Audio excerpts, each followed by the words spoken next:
Bonjour, je suis Gaëlle Totom, coach en reconversion professionnelle. Je suis heureuse d'être là ce matin avec vous. Alors, j'aide les femmes à se reconstruire et à construire leur projet de reconversion vers l'entrepreneuriat et le salariat selon leurs aspirations profondes. Alors, ce matin, j'ai choisi de parler d'une reconversion qui vient des tripes et pas une reconversion conventionnelle. Alors, lorsque je parle de la reconversion qui vient des tripes, c'est cette reconversion qui vient du plus profond de notre cœur en fait. C'est ce que l'on ressent à l'intérieur de nous, mais qu'on n'a pas forcément, mais qu'on aimerait avoir. Et aujourd'hui, la reconversion dont moi je parle, la reconversion que je recommande, aujourd'hui, c'est celle qui vient de notre tripes et pas celle qui vient de notre raisonnement, donc pas celle qui vient de notre cerveau.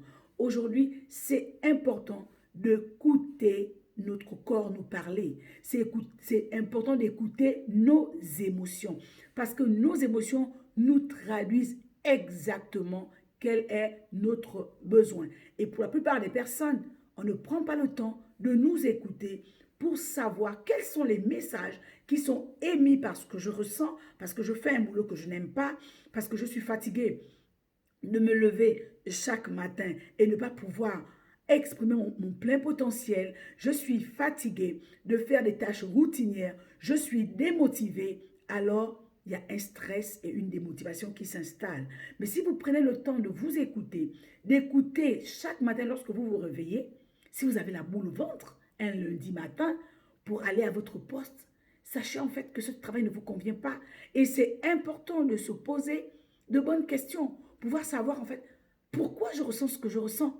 Pourquoi lorsque je suis à dimanche soir et que je pense à lundi, je suis stressée. Pourquoi lorsque j'arrive à mon poste, je ne me sens pas à l'aise. Pourquoi lorsque je commence à faire mes tâches, je n'ai pas de plaisir.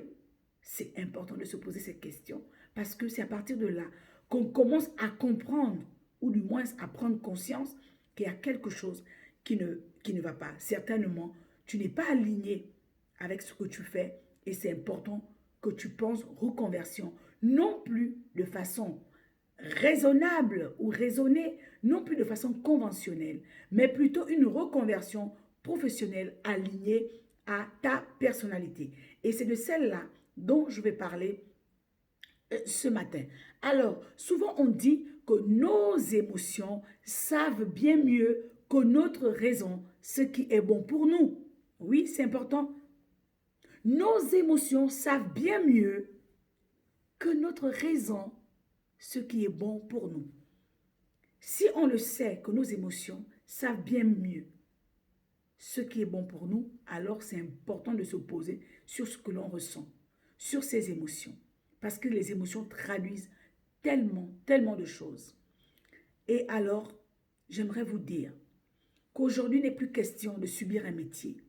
Il n'est plus question de mal se sentir, de vivre le mal-être au travail parce qu'il y a des solutions qui sont là.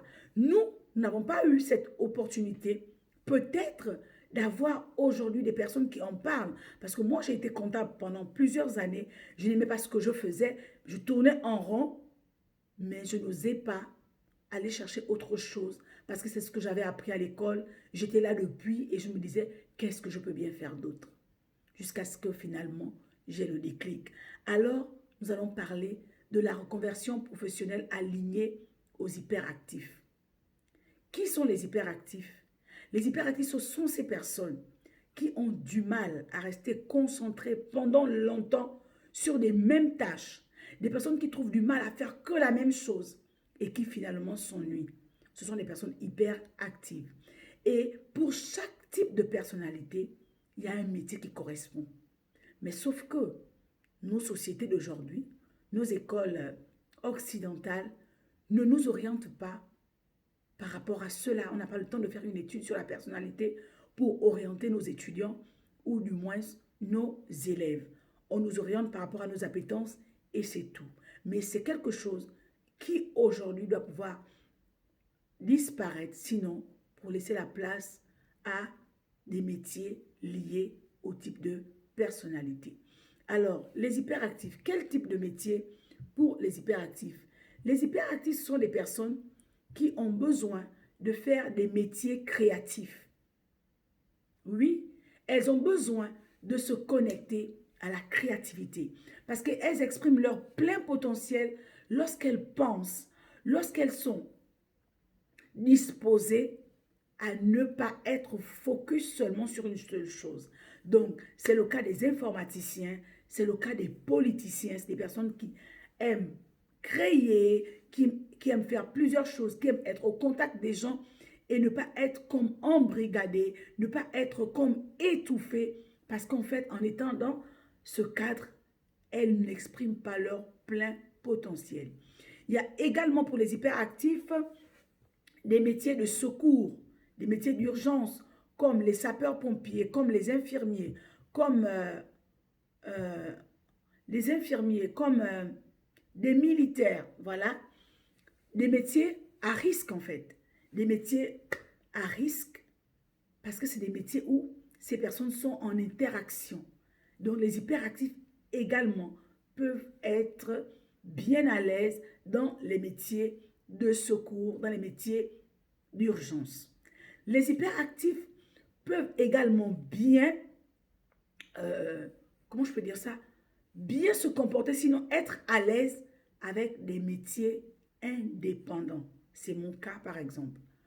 Les indépendants, des métiers comme avocat, des métiers comme médecin, des métiers indépendants, c'est-à-dire là où les personnes sont libres, libres de faire comme elles pensent, libres de s'exprimer, d'exprimer ce qu'elles ressentent comme elles l'entendent en fait, et ne pas être forcées à suivre à forcément une façon de faire ou un canevas.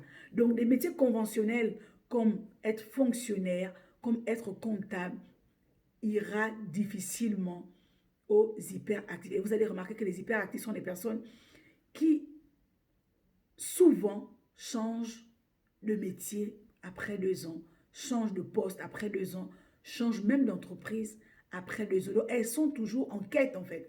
Elles sont toujours en train de chercher lorsqu'elles ne sont pas à un endroit où elles peuvent exprimer leur plein potentiel. C'est comme je dis, comme moi par exemple, lorsque j'étais comptable, je ne m'épanouissais pas, je m'ennuyais. Et donc le métier aujourd'hui de coach en reconversion professionnelle va mieux à ma personnalité parce que je rencontre des personnes, je suis à l'écoute, je suis en interaction. Donc c'est aujourd'hui important de se reconnecter à son essence, de se reconnecter à ce qui donne sens à sa vie. Et c'est important aujourd'hui d'aller s'écouter pour choisir ce qui nous convient. Voilà ce que j'avais à partager avec vous. Et durant toute cette semaine, je parlerai des types de personnalités et des métiers qui vont avec. Donc, si vous m'écoutez, si vous suivez cette vidéo et que vous êtes hyperactif, laissez en commentaire 1. Et la semaine prochaine, je continuerai sur les autres types de personnalités. Allez, je vous aime et à très très très bientôt.